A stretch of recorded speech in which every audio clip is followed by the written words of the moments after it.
안녕하세요. 저는 현재 반찬 가게를 운영 중인 평범한 40대 후반 여성입니다. 혹시 인면수심이라는 말 아시나요?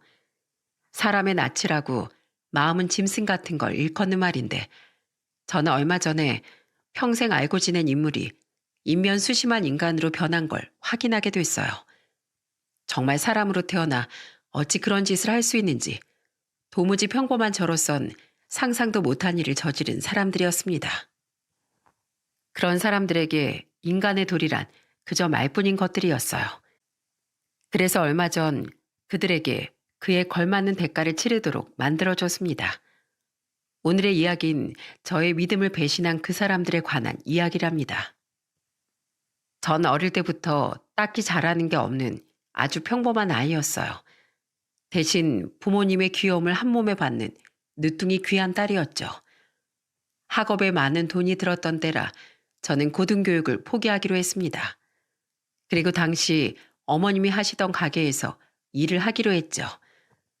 어머님은 근처에서 반찬 가게를 하셨고 저는 다행히도 요리에는 관심이 아주 많았습니다. 그렇게 전 어릴 때부터 어머니를 도와 열심히 가게 일을 도왔어요. 그렇게 몇 년간 어머니를 돕던 전 몸이 편찮으신 어머니를 대신해 가게를 운영하게 되었습니다. 주변에서는 어머니의 손맛을 잊지 못해 오시는 분들도 계셨지만 제가 새로 개발한 반찬에 관심을 가지는 사람도 많이 왔습니다. 제가 20대였을 때 근처에 자주 오시던 여자분이 계셨어요. 나이는 어머니 언배였는데 이틀에 한 번씩 꼬박꼬박 저희 반찬 가게를 들르시더라고요. 처음엔 반찬을 만들기 어려운 맞벌이 부부라고 생각했는데 그게 아니었더라고요. 아들이 밥을 자주 거른다며 제가 운영하는 반찬 가게 반찬은 잘 먹는다는 이야기를 하시더군요. 그 이야기를 들으니 어찌나 보람차고 마음이 뿌듯하던지. 그런 이야기를 듣고 나니 마음이 조금 더 가는 건 어쩔 수 없는 것 같았습니다. 물론 다른 단골분들에게도 서비스 음식이라며 반찬을 조금 더 넣어주거나 새로 개발한 반찬을 맛보시라며 넣어드리곤 했지만 이분에겐 좀 더 신경을 많이 썼어요. 그렇게 그분은 저희 가게 단골이 되었습니다. 가게를 운영하다 보면 항상 좋은 일만 있는 건 아닙니다. 가끔씩 안 좋은 일도 벌어지곤 해요. 야심차게 반찬을 개발했는데도 모든 사람들의 입맛에 맞을 수는 없는 것처럼 말이죠. 시식에서 좋지 않은 말을 많이 들으면 자존감도 많이 떨어지고 기분도 좋지 않습니다. 그 단골분이 아들을 데려온 건 바로 그런 날이었어요. 솔직히 기분이 좋지 않았지만 제 반찬을 먹고 좋아해주는 사람들이 있다는 것에 많은 위로를 받았어요. 그리고 그 덕분에 그 사람과도 많이 가까워졌죠. 그렇게 그 단골분은 저희 시어머니가 되었고 단골분의 아들은 제 남편이 되었어요. 시댁분들은 참 좋은 분들이셨습니다. 넉넉하지 않은 사정에도 마음씨는 넉넉하신 아주 좋은 분들이요. 그리고 그런 분들 밑에서 자란 남편도 굉장히 푸근하고 다정한 사람이었습니다. 그리고 굉장한 노력가이기도 했죠. 남편은 사진 작가가 되는 것이 꿈이라고 했습니다. 그렇지만 지금 현재도 사진 작가라는 직업은 취미로는 많이 즐기지만 직업으로는 많이 가지지 않는 일이잖아요. 예나 지금이나 그런 부분에선 비슷하다고 생각을 합니다. 그렇지만 예전엔 좀 더 어려운 일이긴 했죠. 집안이 넉넉하지 못하니 좋은 사진기를 얻기 위해 사진사 이외의 다른 일도 해야 했고 그런 일을 하면서도 불평 불만 한 번 한 적 없는 사람이었어요. 가끔씩 친구들을 만나면 너 지금 뭐하고 사냐는 물음에도 사진작가 준비를 한다며 꿋꿋이 말하기도 했죠. 보통 정규직 취직이 되지 않고 알바만 하고 있으면 그런 이야기 하는 것도 꺼려질 법도 한데 그 사람은 자신의 꿈을 이야기함에 있어 부끄러워한 적이 단 한 번도 없었습니다. 지금 어떤 고생을 하더라도 언젠간 사진 작가의 꿈을 이룰 수 있을 거라고 굳게 믿고 있는 것 같았어요. 그리고 자신이 노력한다면 분명히 될 수 있을 거라는 뚝심이 있는 사람이었죠. 그리고 그만큼 남들보다 더 많이 노력하는 사람이기도 했습니다. 잠자는 시간을 쪼개가며 사진에 대한 열정을 불태웠고 사진이라는 좋아하는 일을 하기 위해 저녁엔 아르바이트도 많이 했습니다. 가리는 것 없이 이것저것 했죠. 지쳐서 힘들어하는 걸 볼 때면 차라리 다른 직업을 찾아보는 게 어떠냐고 물어봤지만 그 사람은 절대 자신의 의지를 굽히지 않았습니다. 그리고 결국 사진사가 될 수 있었죠. 그런 의지가 있었기 때문에 저는 그 사람과 결혼을 결심할 수 있었던 것 같아요. 결혼 후엔 역시나 제가 운영하는 반찬 가게가 주된 소득이었습니다. 결혼을 하고 딸과 아들을 낳으며 그럭저럭 저희는 잘 지내고 있었지만 딱 한 가지 문제가 있었어요. 바로 벌이가 그리 시원치 않다는 거였죠. 반찬 가게 경우엔 주변에 다른 가게가 생기면서 밀리고 있었고 남편의 일은 일정하지 않기 때문에 돈이 잘 되지 않았어요. 그래도 저희는 포기하지 않고 꿋꿋이 일하며 돈을 벌었습니다. 책임져야 할 가족이 있었으니까요.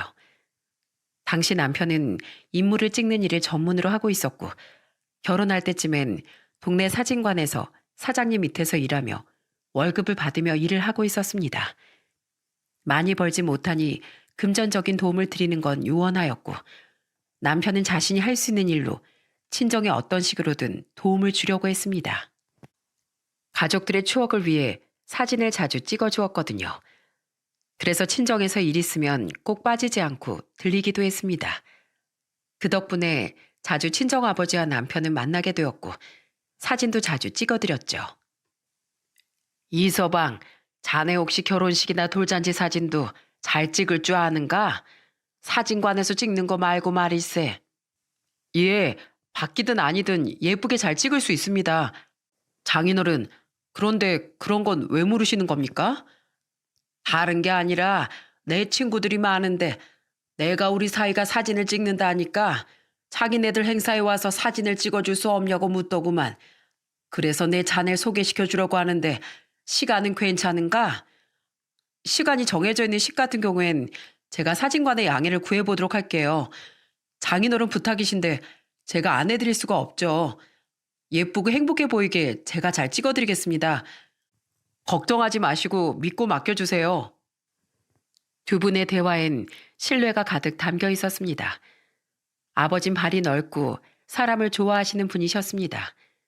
게다가 먼 지방에서 일자리를 찾아온 터라 이곳의 향후회에도 가입이 되어 있으셨죠. 생각보다 어마어마한 규모의 향후회였습니다. 친정 아버진 그곳에서 부회장직을 맡으며 다른 사람들과 교류를 활발히 하고 계셨어요. 그런 아버지 활동이 저희 남편에겐 새로운 기회로 생기더군요. 향후의 사람들에게 아버지가 남편을 소개시켜주기 시작했고 그분들의 경조사에 남편이 자주 불려가 일을 하게 되었습니다. 그렇게 남편은 사람들을 알게 되어갔고 단골이 만들어졌어요. 그리고 그분들은 아버지 생각해서라도 다른 것보단 저희 남편에게 먼저 연락을 주기도 하셨어요. 그렇게 자주 불려가니 본업보다 이쪽 일이 더 잘 되더군요. 그리고 이쪽 일이 더 돈이 많이 됐습니다. 출장이니까요. 그렇게 몇 년쯤 일을 하다가 아버지가 남편에게 말했어요. 이서방, 자네 나이도 이제 40이 다 돼가는데 언제까지 다른 사람 밑에서 일할 건가? 내가 내 이름으로 사진관을 하나 차려주겠네. 그러니 자네가 그곳에서 일하면서 돈을 벌어보게. 대신 남잔 책임을 질 줄 알아야 되네. 매달 얼마씩이라도 갚는 조건으로 말이야. 무슨 말인지 알겠나? 장인어른, 이건 너무 감사한 일이긴 한데 제가 이 빚을 어떻게 다 갚아야 할지 모르겠네요. 제가 몸둘 바를 모르겠습니다. 가게를 차려주신다뇨. 여태껏 사람들 소개시켜 주신 것만으로도 너무 감사한 일이었는데 그래도 믿어주신다면 열심히 해서 꼭 갚도록 하겠습니다. 그래, 그럼 그렇게 함세. 난 자네 사람 됨됨이가 참 괜찮고 집에 충실한 걸 보니 이렇게 해줘도 나중에 문제가 전혀 없을 것 같아서 내가 해주는 것일세. 그러니 잔말 말고 사진관 운영 잘 하도록 하게. 내가 다 물심양면으로 지원해 주겠네. 아버지 말에 남편은 울면서 아버지에게 감사 인사를 전했습니다. 그러면서 남편은 아버지 앞에 무릎을 꿇고 큰절까지 올렸죠. 그 뒤로도 남편은 아버지의 도움에 감사해하며 더 잘하려고 했어요. 자신이 한 말을 지키려고 했고 우리 아이들에게도 무척 잘해주었습니다. 물론 처음부터도 굉장히 다정한 아버지이긴 했고요. 그리고 남편이 친정에 잘하면 잘할수록 저는 시댁에 더 신경을 쓰려고 했어요. 친정 아버지의 도움이 시댁에도 전해졌는지 시댁은 우리에게 어떤 형식으로든 도움을 주려고 하더군요. 참 고마운 일이 아닐 수 없었습니다. 솔직히 저희 가족은 양가 부모님의 도움으로 별탈 없이 지낼 수 있었던 것 같아요. 특히 시어머니는 금전적으로 도움이 되지 못하는 것이 미안하다며 항상 맞벌이로 바쁜 우리 부부의 아이를 봐주시곤 했습니다. 아이를 시댁에 맡기는 것도 죄송스러워 용돈을 드리려고 했지만 항상 그 돈은 모아두었다가 저희 아이들에게 다시 돌려주시곤 했죠. 게다가 시부와 시숙은 제 반찬 가게 근처에서 일하고 계셨는데 항상 주변 사람들에게 저희 가게 반찬이 맛있다며 알려주어 매출을 올려주셨어요. 그래서 경쟁업체가 생겨나는 와중에도 단골들을 지킬 수 있었죠. 그리고 신혼 초 시부는 항상 남편 몰래 제게 용돈을 조금씩 쥐어주곤 했습니다. 아들이 자신의 의지를 관절시켜 사진작가가 된 건 나쁜 일이 아니었지만 부양해야 할 처자식에겐 충분히 힘든 일이라는 걸 아신 거죠. 아마 시부 성격에 집에 큰 목돈이 있었다면 저희에게 분명 나누어 주셨을 거예요. 그렇지만 시댁도 그리 넉넉한 사정은 아니니 한 달에 한 번씩 월급 나오는 날에 제 반찬 가게를 들러 몰래 돈 봉투와 작은 메모를 두고 가셨어요. 아가, 못난 아들 때문에 미안하구나. 그래도 불평 없이 잘 살아줘서 고맙다. 그리고 얼마 안 되는 돈이지만 애들 고기라도 사다 먹여라. 이렇게 적혀 있는 쪽지를 보고 눈물도 많이 흘렸어요. 제 걱정을 많이 해주시는구나 하고요. 사실 남편의 의지력을 믿고 결혼했지만 확실히 자리 잡기 전인 신혼 초엔 많이 힘들었어요. 그럴 때 이런 쪽지를 받으면 마음이 참 푸근해지고 제 곁엔 참 좋은 사람이 많다는 생각에 마음까지 따뜻해지곤 했어요. 그렇게 저희의 결혼 생활은 충실하게 흘러가는 것 같았습니다. 주변에서 보면 누구보다 금술 좋은 부부가 저희였거든요. 저희 반찬 가게 오시는 분들 중에 절반은 저와 제 남편의 부부 사이가 참 좋다며 보기 좋다는 말을 하시곤 하셨어요. 어르신들은 특히 그런 말씀을 많이 하셨죠. 남편은 아이들에게도 참 자상한 사람이었어요. 특히 딸아이가 중고등학교 땐 딸아이들의 친구들과 놀러 다닐 때마다 차를 운전해 주기도 하고 보호자로서 함께 다녀주기도 했습니다. 학교 수업이 늦을 땐 친구들을 다 태워 집에 데려다주고 집으로 돌아올 때도 있었고요. 아이들이 멀리 놀이공원이라도 가고 싶다고 하면 꼭 뒤따라가서 인솔자 역할을 톡톡히 하고 돌아오곤 했습니다. 그래서 그런지 딸의 친구들도 남편에 대해 너희 아버지 너무 좋으시다고 딸아이에게 부럽다는 말을 많이 했대요. 물론 딸도 아버지를 굉장히 자랑스럽게 생각했고요. 아버지가 해주는 일들이 자신을 더 자랑스럽게 만든다는 걸 알고 나선 항상 아버지에게 고마움을 표현하는 착한 딸이었죠. 그리고 남편은 그런 딸에게 약한 아버지이기도 했고요. 아들과의 관계도 나쁘지 않았습니다. 아들은 사춘기를 거치면서 가족과 살짝 멀어지는 듯 했지만 남편의 세심한 접근과 대화 시도로 가족의 품으로 다시 돌아올 수 있었어요. 이런 상황이니 저는 남편에 대한 믿음이 더 깊어져만 갔죠. 그리고 처음에 친정아빠가 남편에게 빌려준 사진관 창업자금도 매달 조금씩 갚아나가 완납을 했고 이자라는 명목으로 아빠에게 고급 시계를 선물하기도 했습니다. 그만큼 저희 가족에게 남편이란 인간은 참 성실하고 착한 존재였어요. 그런데 말입니다. 사람은 언젠간 변한다는 말이 사실이었을까요? 다른 사람은 몰라도 제 남편은 안 그럴 거라 확신을 했었습니다. 그런데 믿는 도끼에 발등을 찍힌다는 말이 있듯 전 남편에게 뒤통수를 맞고야 말았어요. 남편은 3년 전부터 점점 바빠지기 시작했습니다. 일이 잘 되는 건 좋은 일이죠. 남편이 미리 인정받고 있다는 증거이기도 했고요. 무엇보다 생활이 안정적으로 돌아갈 수 있다는 걸 뜻하니까요. 그런데 남편이 바쁘면 바쁠수록 전 남편을 보는 일이 매우 힘들어졌습니다. 집에 들어와야 얼굴을 볼 텐데 남편은 잦은 야근과 출장으로 항상 집에 없기 일쑤였어요. 한 번은 저희 딸아이가 아빠 과로로 돌아가시는 거 아니냐고 걱정할 정도로 말이죠. 그만큼 남편은 바쁘게 움직였고 저는 그런 남편을 매번 말렸습니다. 여보, 너무 일을 많이 하는 거 아니야? 그래도 가족하고 보내는 시간도 있어야지. 애들이 아빠를 많이 찾아. 이번 연휴엔 가족들과 보내자. 아버지도 당신 보고 싶어 해. 내가 그냥 노는 것처럼 보여?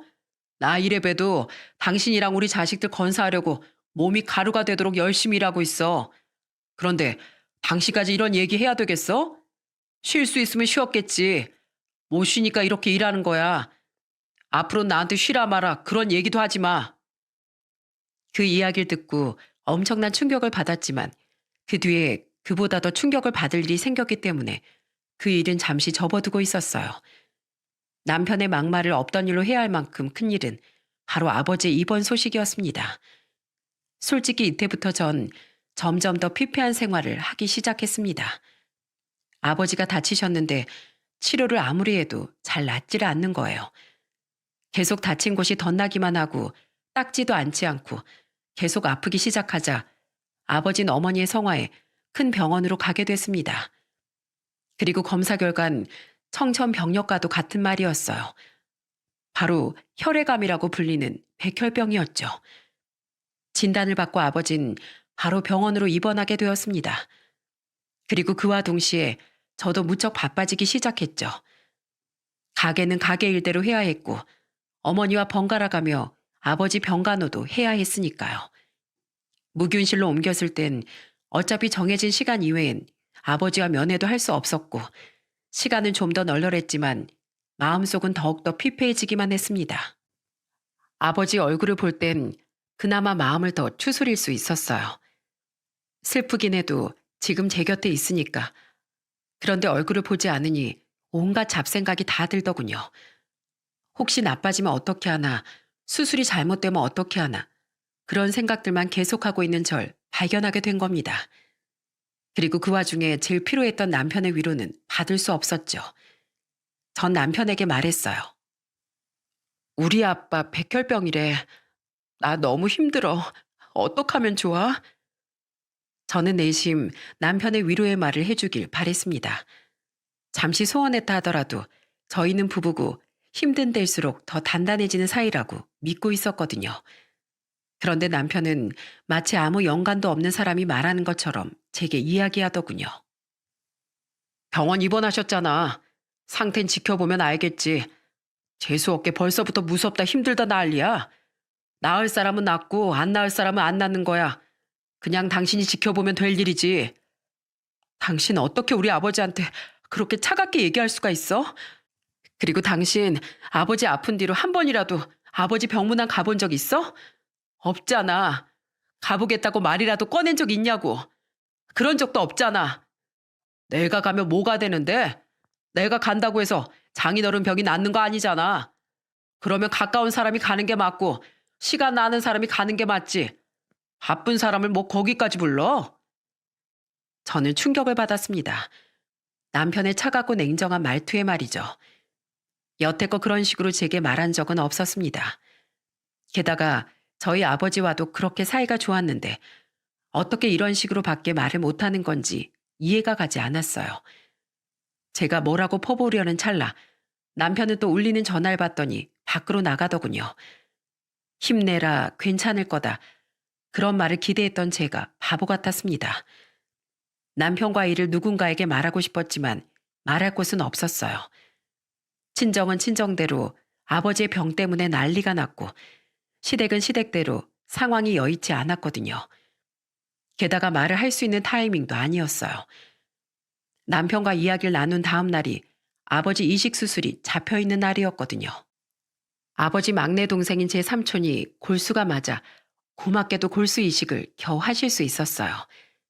수술하기 직전에도 아버진 온통 제 걱정뿐이었습니다. 예, 무슨 걱정이라도 있니? 네 얼굴빛이 많이 안 좋구나. 걱정은 무슨, 아빠 걱정돼서 그렇지. 아빠를 걱정하는 얼굴이 아닌데 혹시 너 이서방하고 무슨 일 있는 거 아니냐? 아니야, 괜찮아. 그런 거 아니야. 정말 아닌 게 맞아? 이서방은 그런데 왜 병문안 한 번은 안 오는 거냐? 병문안 오면 내가 해줄 말도 있는데 너흰 절대로 갈라서면 안 된다. 너희가 얼마나 잘 어울리는 한 쌍인데. 그리고 이 아버지랑 엄마가 너하고 이서방한테 얼마나 공을 들였니?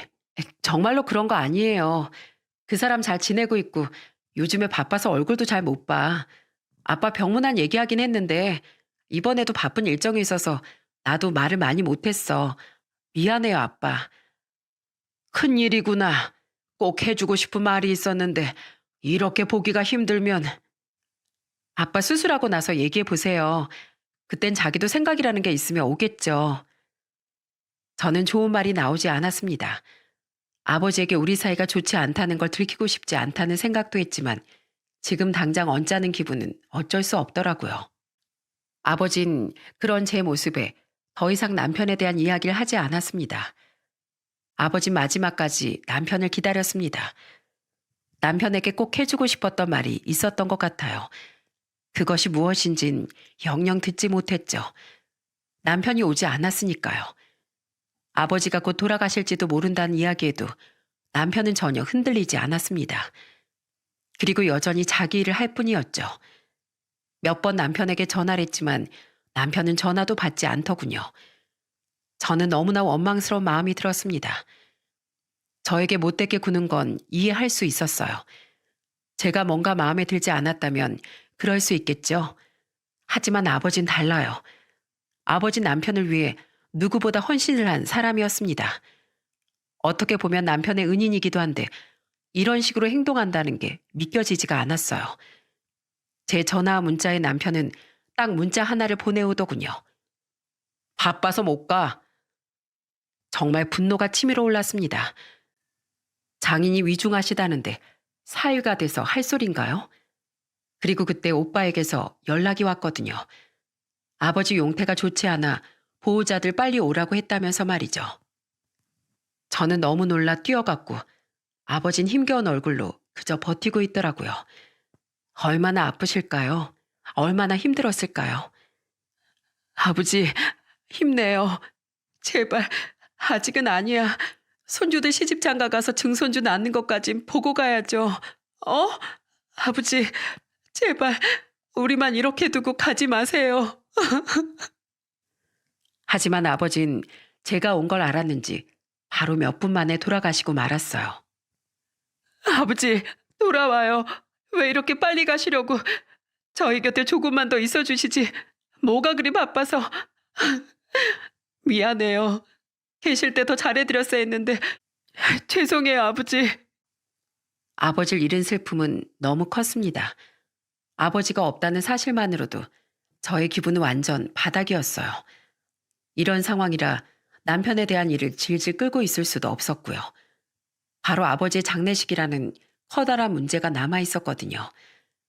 아버지 임종을 남편은 지키지 못했지만 그래도 장례식 첫날은 늦게라도 장례식장을 찾아왔더군요.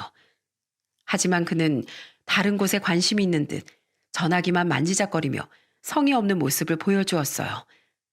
게다가 한밤중엔 힘들어하는 제 옆에 있어달라는 말에도 불구하고 저를 달래주는 일도 없었습니다. 그런데 둘째 날이 되자 사건이 터졌습니다. 남편은 바쁜 일을 보러 가야 한다며 장례식장을 떠나려고 하더군요. 전 당황해서 남편을 붙잡았어요. 아버지 마지막 가시는 길이야. 일 바쁜 건 알겠는데 웬만하면 취소하고 여기 있어줘야 하는 거 아니야? 당신 요새 너무 이상해. 무슨 소리야? 내가 왜 여길 있어? 내 부모님도 아니고. 게다가 장인어른 나 싫어했잖아. 당신이 알아서 잘 보내드려. 아버지가 왜 당신을 싫어해? 싫어했으면 사진관을 왜 당신한테 차려줬겠어? 솔직히 어떻게 당신이 이럴 수가 있어? 우리 아버지가 당신한테 얼마나 잘했는데 이런 취급이냐고. 나도 여태껏 장인어른한테 많이 부려먹혔잖아. 매번 불려다니며 일해주고. 솔직히 내가 좋은 마음이 생기겠냐고. 당신 지금까지 아버지 도움을 그런 식으로 생각한 거야? 도움? 맨날 불려가서 돈 안 되는 일만 해주고 꼴랑 사진관 하나 차려준 걸로 생색은 엄청 내셨지. 어차피 당신이 다 알아서 하고 있으니까 계속 그렇게 해. 난 바쁘니까 빼주고 오늘도 일 있다고. 여보, 여보, 잠깐 기다려봐. 제 울부짖음에도 남편은 아랑곳하지 않고 나가버리더군요. 저는 침울한 마음과 슬픔으로 장례식장을 지켰습니다. 오빠 올케 언니가 저와 남편이 싸우는 소리를 듣고 당장 달려와 제 안색을 살피며 물었어요. 도대체 무슨 일이야? 무슨 일인데 이서방하고 그렇게 큰 소리를 내면서 싸워? 아버지 장례식 날에. 그 사람이 아버지 장례식인데도 일을 잡았어. 내가 가지 말라고 했는데 기어이 갔어. 정말 너무한 거 아니야? 아버지 입원했을 때도 한 번도 안 오더니 장례식장에서도 자리 지키지 않았다는 게 믿겨지지가 않아. 원망스러운 마음으로 오빠 올케 언니에게 털어놓았습니다. 저는 장례식이 끝나면 남편 놈을 절대 용서하지 않겠다고 다짐을 했어요. 그렇게 몇 시간이 지났을까요? 장례식장에서 큰 소리로 경악하는 딸의 모습을 보게 되었습니다. 저는 무슨 일인가 싶어 소리를 지른 딸의 곁으로 헐레벌떡 뛰어갔어요. 딸은 어찌된 영문인지 선 자세로 굳어 있었고 핸드폰은 바닥에 떨어져 있었습니다. 그래서 제가 핸드폰을 주우려고 하는 순간 기겁을 하고 말았어요. 남편이 한복을 입은 웬 여자와 팔짱을 끼고 있는 모습이었고 그 옆에는 웨딩드레스를 입은 젊은 여자가 서 있는 이상한 사진이었어요. 이해, 이거 무슨 사진이니? 뭐야, 이 사진 어디서 났어? 엄마, 아빠 진짜 미쳤나 봐. 지금 할아버지 장례식장에서 나가서 남의 결혼식장에 갔대. 친구가 이 결혼식장에서 일하는데 너네 아빠 아니냐며 지금 이 사진을 보내줬거든? 근데 친구가 하는 말이 이 웨딩드레스를 입은 신부가 우리 아빠를 아버지라고 불렀대. 그리고 한복 입은 이 중년 여자가 아버지랑 팔짱을 끼고 있고 지금 같이 하객들을 맞이하고 있대. 이게 지금 무슨 상황이야? 지금 아빠 두 집 살림한 거야? 딸아이 물음에 저는 대답을 할 수 없었습니다. 저도 알 수 없는 상황이었으니까요. 하지만 딸의 친구가 보내준 사진은 의심의 여지할 것 없는 바람이었습니다. 남편이 바람을 피웠다는 걸 알고 경악한 것도 있지만 이 모든 일을 제가 먼저 알게 된 것이 아니라 딸아이가 먼저 알게 된 것도 너무 화가 나더라고요. 저와 그 사람 사이에 끝냈어야 할 일이었는데 자식들이 먼저 알게 되다니 아이들에게 상처 준 건 있을 수 없는 일이었죠.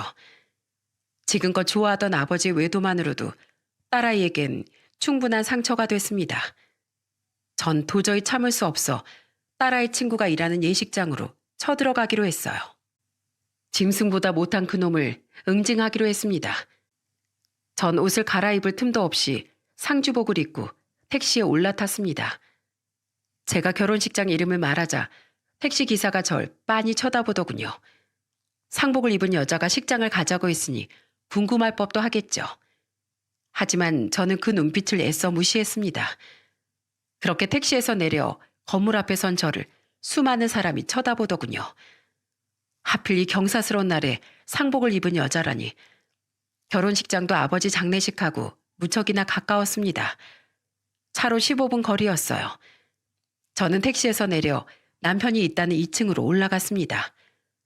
결혼식장에 들어서니 역시나 전 유명인이 됐더라고요. 검은색의 상복 입은 여성이 있으니 신기할 법도 했죠. 그리고 남편을 찾게 된 순간 저는 입을 틀어막고 말았습니다. 남편 놈은 그 결혼식의 사진을 찍어주고 있었어요. 열정적이고 프로다운 모습으로 사진을 찍는 걸 보니 우라통이 터질 것 같았어요. 장례식장에선 아주 지겹다는 얼굴을 하고 있던 남편이 여기선 눈을 빛내며 사진을 찍고 있더군요. 게다가 그 상간녀로 추정되는 여자와도 아주 친밀한지 둘이서 팔짱을 끼더군요. 저는 이를 악물고 서서 남편과 상간녀 그리고 상간녀 딸의 모습을 사진과 동영상으로 증거를 수집했어요. 남편은 앞을 보고 행복한 사진을 찍느라 뒤에 제가 온 것도 모르는 것 같았어요. 사진을 다 찍었는지 남편은 혼주석에 한복 입은 여인에게 갔고 남편은 혼주석 아버지 자리에 착석까지 하더라고요. 고작 상간녀 딸 결혼식에 저희 아버지 장례식이 뒷전이 됐다는 것도 믿을 수 없었고 상간녀 딸 때문에 제 딸이 상처받게 됐다는 건 더더욱 받아들일 수 없었습니다. 그 두 사람이 화기애애하게 이야기하는데 성큼성큼 걸어갔어요. 제가 지나가자 주변이 조용해지더군요. 그제야 너무도 조용한 장내에 뒤돌아보는 남편과 상간녀가 보였습니다. 두 사람의 얼굴은 완전 사색이 됐고 남편은 허둥지둥 일어나 제게 다가오더니 제 손을 붙잡더군요. 여보, 여기 어떻게 온 거야? 장례식장에 있어야 하는 사람이 왜 여기 있어? 여보? 그래, 네 여보 남편 잡으러 왔다. 장인 장례식장에서 쥐새끼처럼 나가 상간녀 딸 결혼식에 참석한 남편 말이야. 제 말에 결혼식장에 아직 남아있던 사람들이 웅성웅성거리기 시작했습니다. 뭐? 여보라고? 그럼 유부남이었단 말이야? 세상에, 저 사람 두 집 살림 하나 보네. 이 집안 완전 콩가루 집안 아니야? 그럼 오늘 결혼한 지영이 엄마가 상간녀란 말이야? 이렇게 말하는 사람도 있었고 어떤 사람들은 몰래 사진을 찍기도 했습니다. 당신이야말로 여기서 뭐 하는 거야? 당신 여태껏 바람 피느라 병으로 죽어가는 우리 아버지한테 한 번도 안 왔던 놈이 상간녀 딸 결혼식에 참석을 해? 자, 잘 들으세요 여러분. 이놈이 상간남이고 인연이 상간녀입니다. 지영이란 애가 상간녀 딸이고요. 이런 말도 안 되는 광경 보신 적 있으신가요? 여보, 그만하지 못해? 우선 나가서 얘기하자. 누구 죽는 걸 보고 싶어? 죽어? 그래. 제발 좀 지옥 불구덩이에 빠져서 죽어라 이놈아. 너 같은 자식은 이 사회에서 퇴출시켜버려야 돼. 절대 가만 안 둬 이놈아. 여보, 오해하지 마. 나 저 여자랑 그런 사이 아니니까 일단 우리 나가서 이야기하자. 남의 경사 이게 뭐 하는 짓이야? 전 남편이 뭐라고 짓거리던 간에 신경 쓰지 않고 고래고래 소리를 지르며 난장판으로 만들어버렸습니다. 그리고 남편과 바람을 핀 상간녀한테 다가가 한복을 갈기갈기 찢어버렸어요. 이 천벌받을 거사. 가정 있는 남자를 건드려? 너 같은 건 이 한복 입을 자격도 없어. 오늘 너 죽고 나 죽어보자. 어머, 지금 뭐 하는 거예요? 진짜 교양 없는 사람이네. 이거 놔. 이거 놓으라고요. 상간년 힘으로 제게서 벗어나려 했지만 제 등치가 산만했기에 벗어나질 못했습니다. 결국은 본인도 창피하고 사람들의 시선을 느꼈는지 울음을 터뜨리고 말았어요. 우리 딸 결혼식에 지금 이게 무슨 난리야. 제발 그만하세요. 제가 잘못했습니다. 오늘 우리 딸 결혼식이란 말이에요. 결혼식? 너만 결혼식이니? 오늘 우리 아버지 장례 치르는 날이야. 그러니까 사람은 죄를 짓고 살지 말아야지. 오늘은 맛보기만 보여준 거고 너네 딱 기다려. 사람이 무식함의 끝을 제대로 보여줄 테니까. 그렇게 말하곤 전 남편 정강이를 세게 걷어차버리곤 식장을 나와버렸습니다. 다시 장례식장을 돌아가는 동안 저도 모르게 눈물이 나오더군요. 지금껏 남편 하나 믿고 살았는데 남편이 저런 놈이었다는 사실이 절 작아지게 했습니다. 그리고 딸에게는 뭐라고 설명을 해야 할지 답도 안 나왔습니다. 남편은 그 후로 장례식장은커녕 아예 집으로 돌아올 생각조차 안 하더군요. 아버지 납골당에 모신 후 전 본격적으로 상간녀 뒤를 파헤치기 시작했습니다. 저는 수소문 끝에 상간녀가 건너 동네에서 꽃집을 운영한다는 걸 알게 되었어요. 그리 먼 것도 아니었죠. 저는 먼저 지역 맘카페에 상간녀의 꽃집과 남편 사진관 주소를 올려놓고 우리 동네 공식 불륜 커플이라며 대문짝만하게 올려버렸습니다. 반응은 역대급이었죠. 소문은 순식간에 퍼져나갔고 불매운동이 일어나기 시작했습니다. 어머, 나 저 사진관 자주 갔었는데 가정을 버린 쓰레기였단 말이야? 아우, 다시는 안 가야겠네. 저도 거기 간 적 있었어요. 순하게 생기고 친절해서 지인한테 소개도 시켜줬는데 완전 대박이네요. 바람핀 것들은 제대로 쓸어버려야 돼요. 상간녀의 꽃집 또한 마찬가지였어요. 어쩐지 저 꽃집 여자 내 남편한테 여우같이 웃으며 꽃 팔더니만 아주 요물이었네.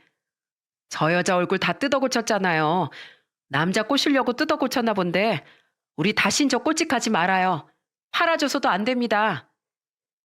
이렇게 남편과 상간녀의 영업장은 초토화가 되고 말았어요. 그리고 남편 단골 손님 중 많은 사람들이 아버지 지인이었기에 저는 그 사람들에게 아버지 장례식장에 와주셔서 고맙다는 전화를 돌리며 남편이 저지른 일에 대해 설명하며 더 이상 남편에게 사진을 부탁하지 말 것을 부탁하기도 했습니다. 네, 아저씨. 아버지 장례식장에 와주셔서 감사해요. 네, 저흰 괜찮아요. 그리고 한 가지 부탁이 있는데 향후회랑 아버지 다른 친목 모임에 같이 다니시잖아요. 그런 곳에 가서 사람들한테 저희 남편한테 더 이상 사진 맡기지 말라고 좀 전해주시겠어요? 갑자기 무슨 일이야? 자네 아버지가 사위를 얼마나 아꼈는데 여기 모르는 사람이 없어. 우리 모두 속은 거예요. 그 사람 바람 폈습니다. 바람 피느라 장례식장에도 안 나타난 거라고요. 뭐? 사람 그렇게 안 봤는데 어떻게 은혜를 원수로 갚어? 알겠다. 내가 알아서 잘 알려줄 테니 걱정하지 마. 아버지와 가장 친한 분이시면서 발도 아버지만큼 넓은 분이시라 그분께 먼저 이야기를 했고 다른 분들에게도 틈틈이 전화를 돌려 그렇게 사정 설명을 하고 남편에게 더 이상 일감을 주지 말라고 부탁했습니다. 이 남잔 아버지가 남긴 사진관이 자기에게 올 줄 알았나 보더라고요. 하지만 사진관은 아버지 유언에 의해 제게 상속이 되었죠. 게다가 손님이 점점 줄어들자 당황한 남편은 사진관을 다시 찾았고 그 와중에 제가 남편에게 일감을 주지 말라고 말하고 다닌 걸 어디서 들었던 것 같더라고요. 결국 사진관이 폐업 위기에 몰린 남편은 적반하장으로 제게 따지기 시작하더군요. 당신 도대체 뭐하고 다닌 거야? 어떻게 사람들한테 나한테 일감 주지 말란 이야기를 하고 다닐 수가 있어? 맘카페는 뭐고? 그 여자 때문에 이런 짓 한 거라면 당신이 오해한 거라고 했잖아. 제발 좀 숨 막히니 그만 좀 해. 아직 멀었어. 내가 더 숨 막히게 해줄게. 지금 방귀 낀 놈이 성낸다더니 어디서 지금 큰 소리야? 이 한심한 놈아. 무식하면 눈치라도 있어라. 무릎 꿇고 빌어도 모자랄 판에 이렇게 적반하장으로 나와? 넌 더 벌 받아야겠다. 여보, 제발. 결국 남편은 며칠 후 분위기가 점점 안 좋게 흘러가자 제게 승복하고 말았습니다. 여보, 미안해. 내가 잘못했어. 이렇게 용서를 빌게. 당신이 무슨 벌을 내려도 받아들일 테니까 한 번만 용서해주라. 내가 잠깐 미쳤었던 게 분명해. 나한텐 당신밖에 없어. 정말이야. 난 용서 못해. 그러니 짐 싸들고 당장 나가. 오늘까지 네 물건들 내 눈에 보이면 모조리 싹 다 쓰레기 처리장에 보내버릴 줄 알아. 이 개만도 못한 놈아. 전 이렇게 남편을 쓰레기 취급해버렸습니다. 만약 저 혼자만 남편의 불륜에 대해 알았다면 그냥 저 혼자 감당하고 말았을 테지만 딸이 먼저 알았고 딸이 그만큼 상처를 받은 것이 용서가 되지 않았어요. 우리 딸이 당신을 얼마나 자랑스럽게 생각했는 줄 알아? 어떻게 걸려도 딸 친구한테 걸려. 지금 네 딸 충격 먹고 지금 아무것도 못하고 있는 거 알아? 넌 그 상간녀 딸 결혼식에 참석함으로써 우리 딸이 버린 거나 마찬가지야. 그러니 앞으로 우리 딸한테도 얼씬도 하지 마.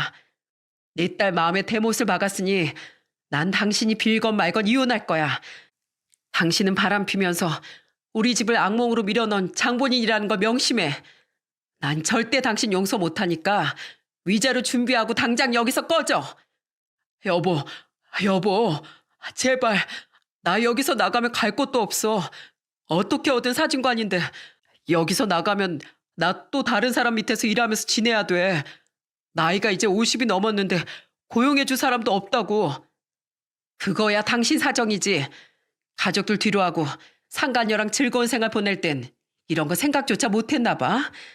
하긴 그 정도로 뻔뻔한 인간이니 장인 장례식 중에 바람피던 여자 딸 결혼식에 가서 사진이나 찍어줬겠지. 한 치 앞도 모르는 게 사람 일이라더니 바람필 땐 나중에 감당해야 할 일들을 생각하고 바람을 폈어야지. 난 네 놈 사정 봐줄 생각 없으니까 상간녀한테 가던지 알아서 해. 결국 매몰차게 남편을 끊어냈고 저는 상간녀가 일하는 꽃집으로 향했습니다. 오라, 여기가 니년 일한 곳이야? 아주 화려하고 예쁜 꽃들이 많네. 여긴 왜 왔어요? 맘카페에다 내 가게 비방한 것도 모자라 왜 찾아왔냐고요? 왜 왔냐고? 너 얼마나 잘 사는지 네 낯짝 좀 보려고 왔지. 얼굴이 그때보다 많이 상했네. 어머, 이 피부 봐. 이렇게 거칠어서야 원. 또 다른 남자 꼬실 수 있겠어? 무슨 남자를 꼬신다고 그래요? 저도 실수라고요. 딱 한 번의 실수. 그때 당신이 결혼식장 깽판 치는 바람에 제가 지금 지옥에서 살고 있다고요. 제가 잘못했다고 했잖아요. 도대체 어디까지 하시려고 그러세요? 난 네가 결혼식장에서 뻔뻔하게 내 남편하고 혼주석에 앉아있는 모습을 잊을 수가 없어. 네가 입장 바꿔서 생각해봐. 열이 받겠어? 안 받겠어? 열 받죠. 그래, 열 받아서 내가 지금 이러는 거야. 근데 어떡하냐? 이 동네 주민들이 좋을 땐 아주 좋고 무서울 땐 아주 무서운 양반들이거든. 아마 고생 좀 하게 될 거야. 제발 저 좀 가만히 내버려둬요. 위자료 드리면 되잖아요. 저도 남자 하나 잘못 만나 인생 망쳐서 누구보다 죽고 싶은 심정이라고요. 정말 잘못했습니다. 경고하는데 앞으로 너 내 눈에 띄지 마라. 그땐 법이고 뭐고 없어. 좋은 말로 할 때 이 동네 떠나. 알았어? 전 이렇게 무시무시한 경고를 하고 나왔습니다. 상간녀가 벌벌 떠는 걸 보니 아주 속이 후련하더군요. 그 이후 저는 이혼 소송을 진행했고 상간녀한테 위자료 소송도 진행했습니다. 상간녀는 꽃집 주소가 털린 뒤로 각종 항의 전화를 받은 모양이었어요. 짧은 시간에 지역사회에 엄청나게 퍼지는 바람에 결국 운영도 되지 않아 폐업하고 나가 떨어졌다고 했습니다. 특히 상간녀 딸은 그날의 결혼식장 사건으로 충격받아 파혼하게 됐다고 하더군요. 상간녀의 사돈이 상간녀에게 바람 피며 불륜이나 저지른 여자딸한테 아들은 절대 못 주겠다고 말하며 일방적으로 결혼을 파기했다고 해요. 혼인신고를 올린 건 아니라 이혼은 아니었지만 그것만으로도 상간녀 딸에겐 큰 충격인 듯 했나 봅니다. 게다가 결혼식이 망하게 된 것에 대해 신랑 측으로부터 위자료까지 청구받았다고 해요. 그간 들었던 돈이며 하객들에게 이 일에 대해 알려져 신랑 앞날 막은 것까지 정신적 위자료라며 청구했다는데 그 이후로 밖에 나가질 못한다고 하더군요. 게다가 친구들에게 사진 찍힌 것들이 퍼지는 바람에 직장에서도 눈총받고 일도 그만뒀다고 해요. 솔직히 상간녀 딸이 자신의 어머니가 불륜을 저지른 걸 몰랐으면 참 불쌍한 일이긴 한데 그 딸도 알고 있었다고 하더라고요. 자기가 아버지라고 부르는 제 남편에게 다른 가족이 있다는 사실을요. 알고도 동조하며 가족처럼 지낸 걸 보면 그 상간녀 딸도 상간녀와 다름없는 사람이라는 생각이 들더라고요. 그런데 웃긴 건 자기도 자기 엄마의 불륜을 보고도 그냥 넘겼으면서 자기 결혼식 망하자 상간녀인 자기 엄마에게 그렇게 욕을 하며 난리를 쳤다고 하더군요. 자기 인생 엄마 때문에 망쳤다면서 말이죠. 결국은 둘 사이에 심각한 파열음이 일어났다고 했습니다. 꽃집에서 두 사람이 싸우는 걸 목격한 사람이 맘카페에 글을 올려 알 수 있었죠. 상간녀 그 못된 것은 이제야 제 마음을 좀 이해할 수 있을까요? 사랑하던 딸이 자신을 버리고 떠났고 가지고 있던 모든 것이 무너지는 기분을 맛보고 있었을 테니까요. 제가 당했던 것처럼 똑같이요. 남편은 저와 이혼하기가 싫었던 건지 상간녀에게도 버림받고 갈 데가 없어서인지 시댁까지 동원해 저에게 용서를 구해왔습니다. 며느라가 미안하다. 우리가 아들을 잘못 키운 탓이야. 설마 이런 파렴치한 짓을 저지를 줄 누가 알았겠니? 우리도 이렇게 놀랐는데 넌 얼마나 놀랐겠어? 미안하다. 우리가 이렇게 사과하마. 그래도 애들 아빠인데 용서해주는 게 어떻겠니? 시모가 그런 말을 하는데 정말 견딜 수 없을 만큼 울컥거렸어요. 자기 잘못을 왜 이 좋은 분에게 용서를 빌도록 만드는 건지 남편 놈이 너무 싫었고 용서할 수 없었습니다. 어머님을 여기까지 끌고 와서 대리 용서를 구한다는 것 자체가 저 사람의 문제예요. 해결을 할 거면 자신이 직접 와야죠. 하긴 그 사람이 직접 온다고 해서 용서할 생각은 없지만요. 무려 아버지 장례식 이튿날에 그런 짓을 저질렀는데 제가 그걸 어떻게 용서하겠어요. 아버지가 돌아가시기 직전까지 그 사람 기다렸어요. 그런데 어떻게 인간으로 태어나 그런 짐승봐도 못한 짓을 하냐고요. 결국 시모도 시부도 이 상황에서는 저를 설득하는 게 무리라고 생각했는지 아들을 데리고 돌아가셨습니다. 남편은 결국 아무것도 없이 저와 이혼해 쫓겨나듯 시댁으로 돌아갔어요. 그리고 사진관도 없어지는 바람에 다른 사진사 밑에서 일이라도 하려고 했지만 결국 소문과 나이 탓에 받아주는 곳이 없어 사진 일은 하지도 못하고 있다고 하더군요. 게다가 저희 아버지가 연결해준 사람들과의 관계도 완전히 끊겨버려서 일이 없어 일용직 노동자로 돈을 벌고 있다는 이야기를 들었습니다. 아주 나락으로 떨어지는 순간이었어요.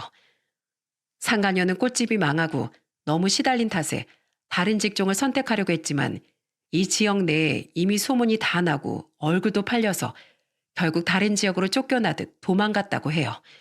이래서 부끄러운 짓은 하면 안 되는 거예요. 얼굴을 들고 다닐 수 없으니 말이죠. 저희 가족은 이 상황에서도 더욱 단단하게 결속하게 됐습니다.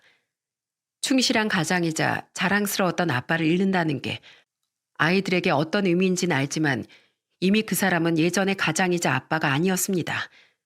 그는 아이들과 철을 두고 불륜에 빠져 다른 여자를 탐했고 그 결과 스스로 파멸해 갔습니다. 아이들은 이제 남편의 이야기를 꺼내지도 않아요. 엄마 자신들을 배반하고 자신의 만족만을 쫓으며 살아가는 아버진 아버지라고 여기고 싶지 않다고 말입니다. 그런 아이들을 다독이며 저희끼리 더 열심히 살자며 다짐하고 또 다짐했습니다. 여러분, 인과응보라는 말이 있죠? 선행에는 선행으로, 악행에는 악행으로 되돌려 받는다는 뜻이죠. 결국 그 말 그대로 남편은 저와 제 가족을 기만하고 불륜을 한 대가를 되돌려 받게 되었습니다. 모든 걸 잃고 그 사람을 지탱해 주던 모든 가족을 잃고 혼자가 되었습니다. 다른 사람의 행복을 깼다면 본인의 행복이 깨질 생각을 하는 게 당연한 일입니다. 그리고 남편이 저지른 일들은 남편 본인에게로 고스란히 돌아오게 되어 있고요. 여러분, 지금까지 제 이야기에 귀 기울여 주셔서 감사합니다. 모두 행복한 하루 보내세요.